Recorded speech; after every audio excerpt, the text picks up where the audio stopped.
Autrefois, une race de chasseurs exceptionnels, les Baya, chassaient le python d'une façon tout aussi extraordinaire, en employant un appât humain. Il arrive que les hommes de Mbao aient eux aussi recours à cette technique.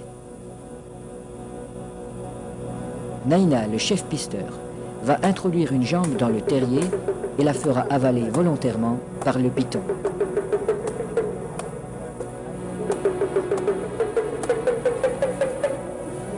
Il est indispensable de posséder le remède qui a été fourni par le sorcier. Cette mystérieuse préparation, à base d'herbes et de racines écrasées, n'a pas qu'un effet psychologique. Elle a le pouvoir d'attirer le serpent tout en protégeant la jambe du pisteur.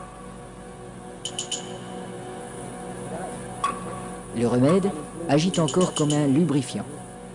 En imprégnant un tissu qui entoure la jambe, il facilite sa pénétration dans la gueule du reptile.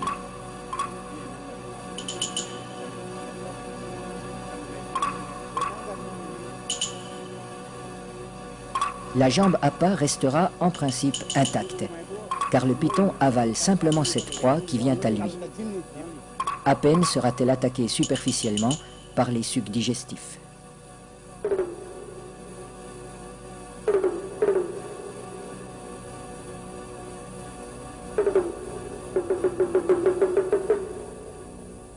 Cette chasse n'est pas sans risque.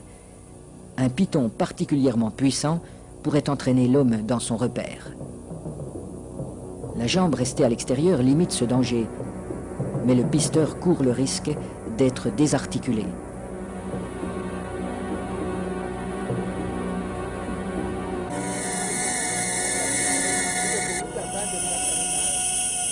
Pour rendre l'attente moins pénible, mais aussi faciliter le glissement des corps de l'homme et de l'animal, on place des feuilles fraîches sous le pisteur.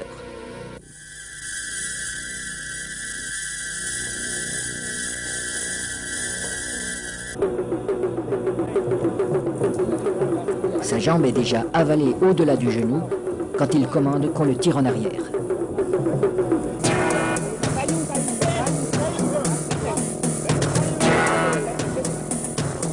Refusant de laisser échapper sa proie, le python apparaît. Les aides tirent de façon irrégulière. Il secoue le python pour l'empêcher de trouver un point d'appui. Le pisteur relève son pied à angle droit pour ferrer le serpent, à la manière d'un hameçon. L'animal se sent piégé, mais il ne peut plus lâcher la jambe. Le python est maintenu allongé. Il faut éviter qu'il ne s'enroule. Cette position lui enlève une grande part de sa force. Pour dégager sa jambe, Naina déchire la gueule du python au couteau.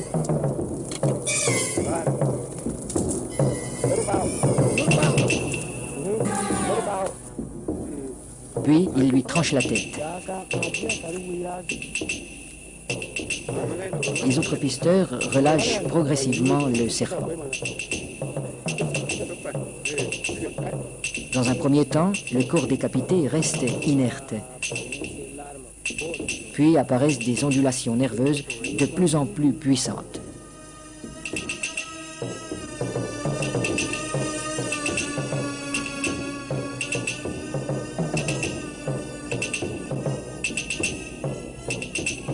Il bougera ainsi pendant près d'une heure, prenant presque des positions d'attaque comme s'il cherchait toujours, au-delà de la mort, à menacer ses assaillants.